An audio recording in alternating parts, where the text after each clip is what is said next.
On today's show, Anthony Davis assigned to the Texas Legends G League team. The Mavs traded Luka for a G League player.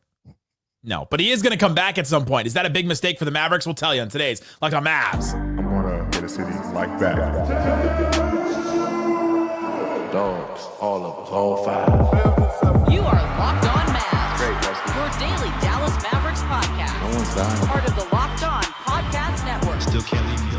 Your team every day. Gotta be born with it, dogged up. And welcome. You are locked on to the Dallas Mavericks, your team every day. My name is Nick Angstadt, media member covering the Dallas Mavericks for 10 years. Thanks for being an everydayer, making Locked On Mavs your first listen. This episode is brought to you by PrizePicks. Download the app today. Use the code LOCKEDONNBA to get $50 instantly when you play your first $5 lineup. PrizePicks, run your game. And joining me, as always, co-host, media member covering the Mavs for 10 years alongside me, the AD dude, the return reject, the one more thing king. What you got for me, Isaac Harris? Yeah, I mean, I was looking up Legends tickets. Didn't know if I was going to head up to Frisco. No, I'm joking. I mean, we love our friends at the Texas Legends. It's such a great G League franchise and stuff. But yeah, man, if you are in the camp of wanting some of these guys to come back, then today was your day.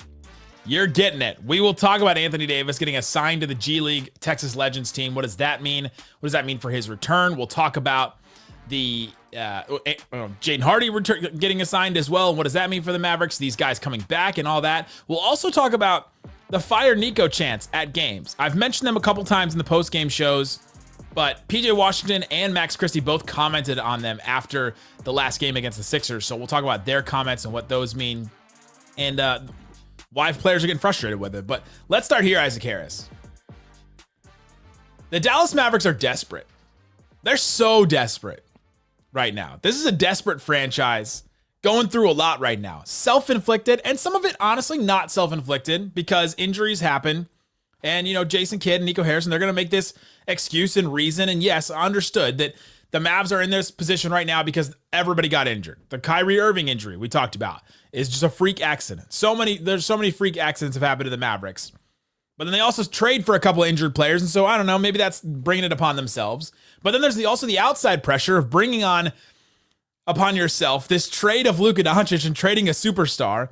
And so you bring Anthony Davis as the centerpiece of it. Nico Harrison comes out and says, we wanted to build a package to get Anthony Davis. We were going after one guy. There's really only a couple guys in the NBA that I would target and do a trade like this for, and one of them was Anthony Davis. And so then Anthony Davis feels the pressure and feels the desperation from fans and from the front office and from the organization and everybody to have something positive happen to the organization. And so he comes back maybe a little early against the Rockets, plays 3 quarters and plays his brow off in that game. Was absolutely awesome. And then gets injured in the third quarter, leaves the game. And are we about to do this again? Are we about to go through this song and dance again where Anthony Davis is now ramping up? He gets assigned to the G League Texas Legends team, where this is a normal practice where Anthony Davis is just going to go practice with them. Jaden Hardy had the same thing where they get assigned. Caleb Martin had this where he got assigned to the Texas Legends, and then he just gets recalled the same day because they just go practice with them when the Mavs don't have a practice day. And so now it seems like Anthony Davis is ramping up to make his return. Isaac, does this just reek of a desperation move to you? I mean, I've been pretty vocal that they should just tank this thing out. The Mavs regular season ends in less than a month. The last regular season game's on April 13th. Today's March 17th. So we're under a month from the season being over. We know we've been sending updates every day on our subtext about the standings and stuff. If you're watching Mavs, Suns, and to our subscribers, we stopped because the standings stopped mattering a little bit. Well, I just send tank updates. So yeah, it's switched a little bit. Yeah, and the Mavs are a game and a half up on the Suns right now. But it's just what I hope is not the case in this. And, you can never, I don't know what to think anymore as far as the reasoning behind moves anymore with the Mavs. But what I hope is not the case is you're trying to get him back for this April 9th game. And, who do they play?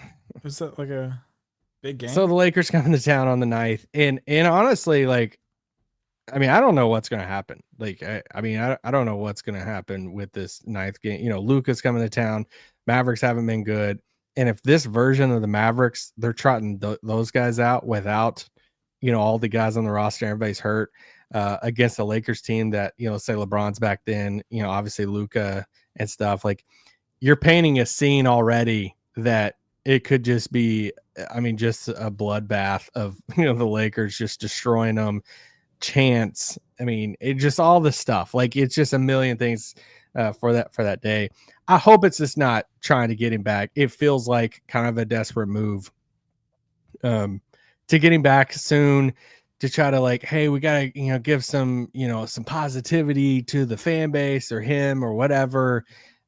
You know, he's fighting. I don't think it's anything against AD. Like, he's fighting his butt off. He wants to give life back to the city. Like, yeah, he's doing all the right, you know, things with this. And obviously he wants to play, super competitive guy, but there's just not a scenario in which I'm bringing him back. And I mean, who cares what I think, a podcaster here, but it's like, I care what you think. Oh, thank you, Nick. Appreciate that.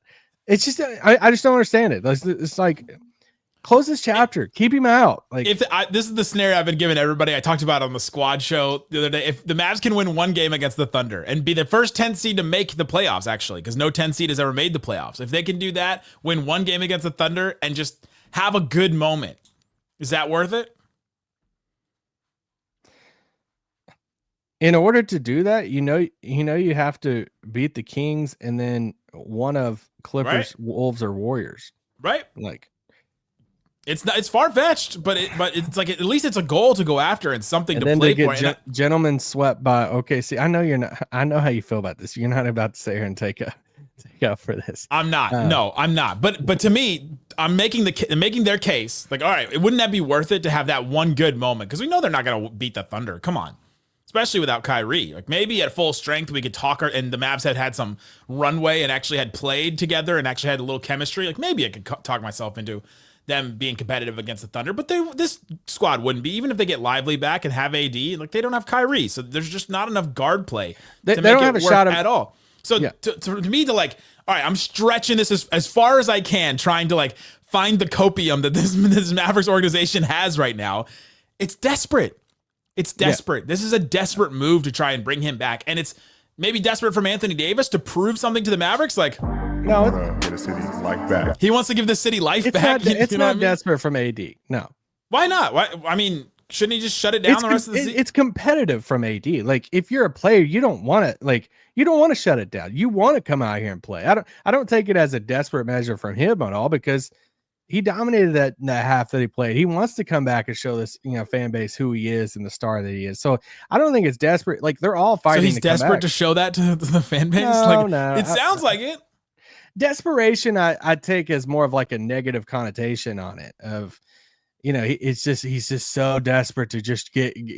I don't know. I don't. The take it negative as- connotation has been given by the fans, by the reaction to this trade. Like, there's been so the negative has coming at him, and he is trying to respond, and I think he's done and said all the right things, and of course he wants to come back, but it is kind of a desperate move, I think, on both fronts here, more so on the Mavericks than it is on Anthony Davis. But also, we've talked about this before, what if Anthony Davis was the one that said, hey, I'm coming back, and the Mavs were like, well, you know what, we think you should shut it down, but Anthony Davis was like, no, I'm going to come back. Then what do you do, right? Like, if you're the Mavericks. I just don't think there's a scenario in which you allow him to come back. I mean, and the thing that we haven't mentioned at all is, I mean, somebody We're in it. but like somebody sent you, something the other day. You're talking about getting his full injury history, Yeah. and it's just like, all right, we've already committed to him being the centerpiece of the Luka trade. Then, at worst, I mean, you just don't want to like him come back for something that you don't have the team or roster to make a deep playoff run at all. So it's like, you're going to bring him back. I mean, not that it's possible for you to look worse as a front office, but if you brought him back and then he got hurt, Yep. and you brought him back for a chance as a 10 seed to like, it's just, I just don't see any reason on it. And we should say this too. Just because he went and practiced with the Legends doesn't mean 100% that he's going to come back. All right. They need Yeah, but Stein has also reported that he's eyeing a return this season. Yes, he's eyeing a return. He could have a setback. He could have a setback, and he doesn't But play. even that, like he could start like this was basically a glorified Lifetime Fitness run, all right, for them. No disrespect, like, but it's like they wanted to get. I thought you said the Legends were a great G League franchise. Now they are. I'm saying of like they wanted to get him some run. They wanted to get him some run, but it's not a practice day for the Mavs, so they're like, hey, go up to Frisco and get some run and some practice and stuff. Him and Hardy. So is there a world that he's back? He's recalled with the Mavs and he's just practicing for the next couple of weeks. And it's like, hey, we're trying to get him up to speed, 5-on-5, all the different stuff. Like, I don't know. He probably is going to come back, but I just want to say, like, doesn't mean 100%. Where do you think the Texas Legends rank in the G League's Western Conference? There's 15 teams. Oh gosh, I don't know. I'm gonna say 3. They're 14th. They're 8 and 19. Oh crap. Tough look. Anthony Davis coming back. It's a desperate move, definitely from the Mavericks side of things, and it could go really bad. We'll tell you how it could go bad coming up.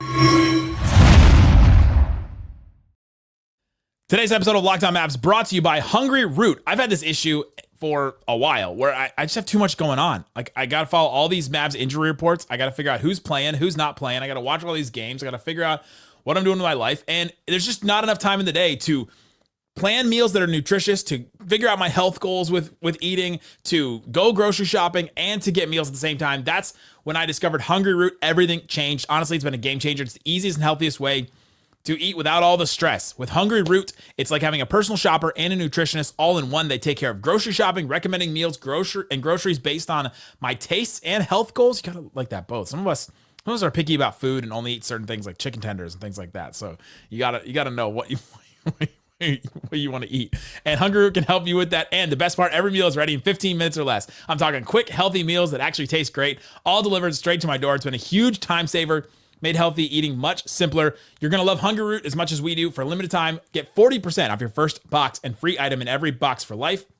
Go to hungryroot.com/LockedOnNBA. Use the code LockedOnNBA. That's hungryroot.com/LockedOnNBA. Code LockedOnNBA. Get 40% off your first box and a free item of your choice for life. hungryroot.com/LockedOnNBA. Code LockedOnNBA. Don't miss out.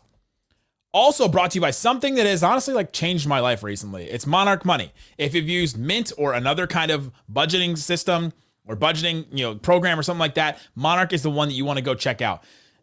It's not just a budgeting app, it's a complete financial command center. Keep track of everything. I put my mortgage on there, put a bunch of different stuff. You can just track it all. Also, I have savings goals that I can put, all right, this is how much money I have saved, and it's all kind of in one savings account, but I can split it up into different things, which is absolutely awesome. I've waited for something like this. Monarch Money has been absolutely awesome. I love doing it. You can check your accounts, investments, and spending all in one place. So you stop just managing your money. You start building wealth as well. Check it out. It's smoother than ever. You can track and share personal accounts, set goals, and stay on the same page without the stress. You can add other people to it as well. Take control of your finances with Monarch Money. Use the code LOCKEDONNBA at Monarch Money, like Monarch the butterfly, monarchmoney.com for 50% off your first year. That's monarchmoney.com. Code LOCKEDONNBA for half off your first year at monarchmoney.com. Shut it down! Let's go home!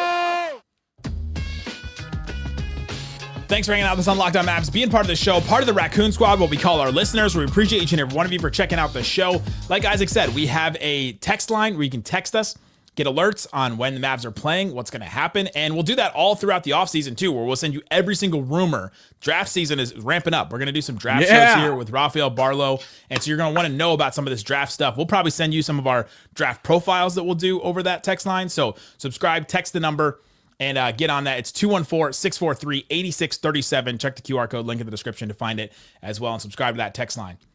All right, Isaac. Anthony Davis coming back. We're both kind of in the camp that this is a mistake. Yep. Let's just rattle it off. Why is it a mistake? You kind of tapped into one earlier. Yeah, I mean, I think injury history for AD, I think the number one goal right now for the Mavericks is you want to start next season everything on it. Like you want to have the full roster ready.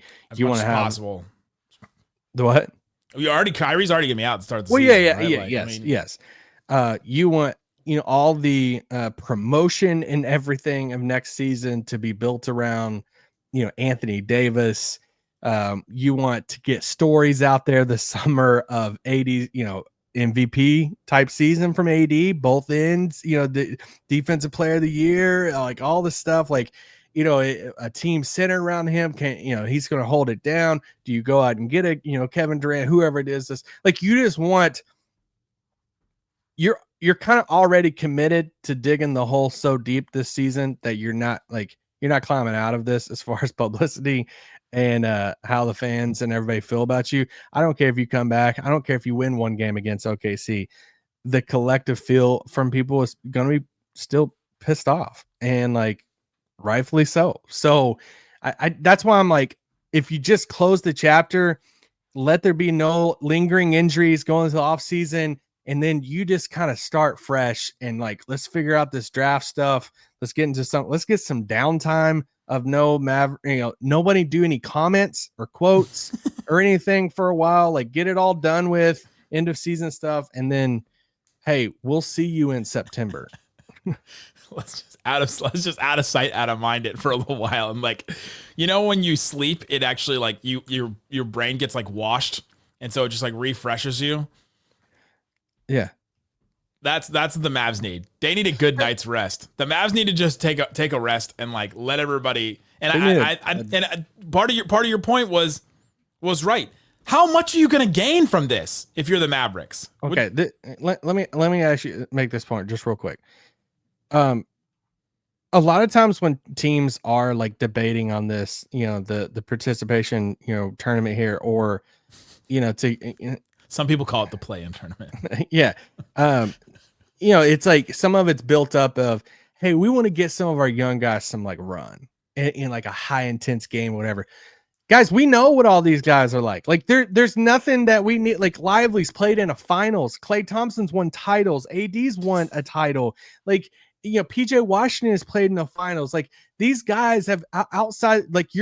Are we gonna push it as, dude? You know what? If got to get Max Christie that run. Yeah, that playing game for Max Christie just did wonders. All right, for his career, we're going to be talking 3 years from now, and Max is going to be doing an interview with Rachel Nichols, and it's yeah, there was this playing game we had against Sacramento 3 years ago that I just can't imagine my career without it. That it just, and it's no, we don't have this this young Max out for the season. The two-way guys, they're going to be on different teams, maybe.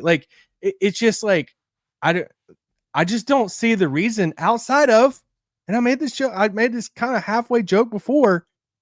I think the only people it's you do this for is Patrick Dumont and Nico Harrison. Go back to what we said right after the trade happened. Who's happy about this? It's just them. They get money if you get a play-in game. If you get, Lord, if you get into they want to host one, you get some, money on that. For Nico just needs good Mavs basketball being played. All right, to help him. Any Mavs basketball being played. But it's that first half was probably the best that of AD's career in Dallas. There was the best that Nico has felt this entire time since the Luka trade. All right, because those 2 quarters there was and it's he has to be clinging from that. He's scraping moments out the bottom of a bucket of I need more of this so bad. So it's you ever see Remember the Titans where he's just going over film and the projector and he's just going over a play over and over again? You think Nico does that in his office with that first half? He just scrolls. He back has through. AD saying, "I'm here," framed. No, not even frames. So my family, we got for Christmas those frames that you can put videos on and you send each other pictures and stuff. Yeah. And so every once in a while there's a video that just loops. There's a funny one of my dog, or my dad caught a shirt at a Wings game, and so I got that, and that sometimes it just plays over and over again. It's just that. It doesn't have any other pictures on it except for the AD "I'm here" on that picture frame in his office. But you tell me, what is the win? What are you getting by this? Here's the win. Yeah, I'm going full Severance on this. With Severance, if you watch the show, they split themselves, and so that when they go into work, they don't know what they knew or their life was outside of work. And when they leave work, they don't know anything about their work life at all. They're severed. They're basically 2 different people. They call them innies and outies. I'm severing myself, And when I watch Dallas Mavericks basketball games, I'm going to be like those people that go to Mavericks games and just cheer for what's happening. And they don't really care about anything else. Right? And then when we do off day episodes, I'll go back and be outy Nick where I'll know the context of everything. I'm just going to embrace it because you know what? The Mavs are. They're going to do this. They're going to go for it. So I'm go for it. That's What's whatever. This, any arena. Any arena. Nick. the arena. No, that's what it is. I'm going to walk into the games and I'm going to be like, all right, let's cheer for the Mavs to win. And then when we leave, it's like, all right, everything's terrible. And this is what it is. They're not playing for anything. But I'm guessing I'm going to try to enjoy the Dallas Mavericks basketball that we get. This is kind of the same concept of why I don't like the play-in tournament, though. I'm going to watch the play-in tournament. I just don't think it's the best decision to do it. Like, but it is going to happen. I know. It's like I'm going to watch these games, or yes, cool, we might get a fun play-in tournament that's a one-game NCAA type of feel. But it's like I don't think it's the best thing for the NBA. It's just like this. Yeah, AD comes back. Cool. I'm going to be pumped to see him, do some highlights, different stuff. Please don't get hurt and all the stuff. But it's like, I still don't think it's the best thing. I don't think it's the best thing for him to come back at all. And I still think it's like, just even if it's a couple spots in the draft, I get it. It's like some people's like, oh, why do you care so much about having the 12th pick versus like the 16th pick? And it's like, well, okay, I get what you're saying, but it's like still like, here's the point. The Mavs traded up a couple spots to get Dereck Lively. You have to give up more if you want to go get your guy and do something like that if you're farther back. Well, they moved back 2 spots, but anyway. You still move around a little bit. To move around, your maneuverability, whatever. To get the pick for to get the pick for Omax, they had to give up more than whatever. Yeah. Coming up. Let's talk about the Fire Nico Chants. What is it doing, and why did the Mavs comment on it? Why are they sick of it? What does it mean, and more coming up. Today's episode of Locked On Mavs brought to you by Prize Picks. If you're gonna be like me and try to enjoy basketball games and just try to enjoy what's happening with the Mavericks no matter what, maybe you want to play Prize Picks, and maybe that's a way that you could just have some fun watching these games because the games are still gonna happen. Maybe Anthony Davis plays, but like Klay Thompson's gonna keep playing and all them. All you do is pick more or less on at least 2 player projections for a shot to win up to 1,000 times your cash. It's easy to use, available in over 30 states, including deep in the heart of Texas. Lets you mix and match projections across different sports. Check it out. You can build lineups. I'm not reading Luka Doncic in this copy, Prize Picks. I'm just not. You can select Klay Thompson to get a certain amount of points, more or less. You can also pick Jason Tatum to get rebounds, more or less. And they don't even have to be playing in the same game. You could also combine that with different other sports. Fast payouts when you win, your money hits your account as little as 15 minutes, no waiting around. They also have Taco Tuesday. Isaac loves a good Taco Tuesday. Prize Picks discount selected player projections up to 25%, giving you even more value on your lineup. Download the app today. Use the code LOCKEDONNBA to get $50 instantly after you play your first $5 lineup. That's code LOCKEDONNBA for $50 instantly after you play your first $5 lineup. Prize Picks, run your game. Shut it down! Let's go home! All right, Isaac. Let's talk about the Dallas Mavericks, what they're doing. But first, I actually want to introduce this. I'm not really supposed to, but this is super cool. This is the March Madness bracket breakdown show that they're doing. They're doing it at WFA Studio. I went over there, got to see the studio. Gordon Hayward is on it. And this is super cool coming from our guys at Locked On College Basketball. The NCAA tournament is here, and so is the bracket breakdown. Locked On Podcast Network and Amazon Fire TV channels are teaming up to deliver NCAA tournament coverage like never before. Watch studio shows featuring former players and Locked On's local experts as they guide you through every upset, buzzer beater, and bracket matchup. Stream it all for free on Amazon Fire TV channel. Search Bracket Breakdown to see it all for free. It's your team every day. Nice zoom out, nice crane cam work in the studio at WFAA. Gotta love it. Absolutely great. Your guy Isaac is a Tar Heels guy. My guy Isaac is Tar. Oh, yeah. The host, the Locked On College Basketball host he's our Tar Heels host. Yeah, they shouldn't have got in. So they're 11 though. They shouldn't have got in. Liberty Flames though, baby. 12 seed. Let's do this. Oh yeah, that's right. But my parents went there. It's all alma mater there. Yeah. So go check out that bracket breakdown show on Amazon Fire. Great stuff all the time over there. Like I said, Monique Billings is on it. Gordon Hayward is on it, on set with them. Our girl Kylan from Locked On Warriors is hosting it as well. So great stuff over there. Just I thought that was an awesome thing that we're doing. All right, Isaac. The Fire Nico chants. We've heard them. I've talked about them. It's really only just like one or two people in the arena that are started to scream them during Mavs free throws. But PJ Washington commented on it because he was asked about it after the last game. And he said, quote, "At the end of the day, trades happen. We understand we have a new team. All that Fire Nico stuff, sick and tired of hearing it. We just want to go out and play. The fans to support us no matter who's on the floor." Who's writing this? Should fans be able to just support, like say what they want and voice their opinions? Because it is kind of one of the only times that it is quiet in the arena, right? That there's not music playing, that there's not the if they did it during opposing free throws, nobody would hear it because you're cheering for the guy to miss, right? And so it's kind of the only time that the arena is quiet. But I understand PJ's point where he's like, hey, we're just kind of sick and tired of it at this point. Whose side are you on? Yeah, well, I mean, am I allowed to talk about this? No. Yeah. When it's said like that in those, in that empty space there during a free throw, I'm sure I hadn't thought about that or heard that, phrase or chant before until that moment. But no, I think a couple of things can be true here. I think it is pretty petty and pretty for the Mavs to shut down Fire Nico chants. All right. I get like vulgar stuff, derogatory stuff, racist stuff. I get all that type of things. Like shut those things down. Like there's been some accounts of stuff that has shot stuff to me on Twitter that some of their like pictures and stuff is like Nico and crosshairs and different stuff like that. It's like, that's just next level. Like that's just stupid. But Fire Nico chants at like a game and stuff or at a Mavs game, I don't see the issue with like a chant or like, I feel like that's kind of petty to like shut that down. I do think it's a next level of when the Mavericks player is shooting a free throw and we're like yelling it then, and a Mavericks player, and now we're going to turn on the player. I think I have more of an issue of a portion of fans that want to turn on PJ now because he told some person that is looking for some fame and attention and he tells him to sit down, and it's like, but now we're going to get mad at PJ for telling somebody to sit down, like a Mavs fan, like who he want, like they want Mavs support. They didn't ask for any of this. Like no. They didn't do anything with this trade. And it's like, in all of them, they've said so much good stuff, better stuff than management and ownership as far as connecting with the fans through all of this.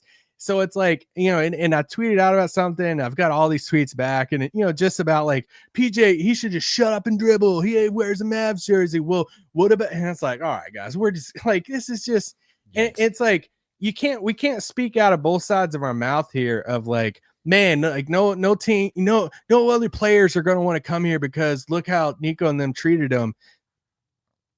But then at the same time, like, we don't want to treat fans the right way, or players the right way either because of those moves. And it's like, just like how we want to treat sometimes the players or something like that. Like it doesn't, like, it's not justified just because their boss did something that we don't like. And it was like super stupid. So now we're not going to like, and and so it's like if David Locke, did something that we didn't really like and we didn't trade. Who's the Luka that you could trade? It would just get like, it would get old. And I mean, that's all he's basically saying is it's like, man, it just get old. Like we've gotten so tired of it as players.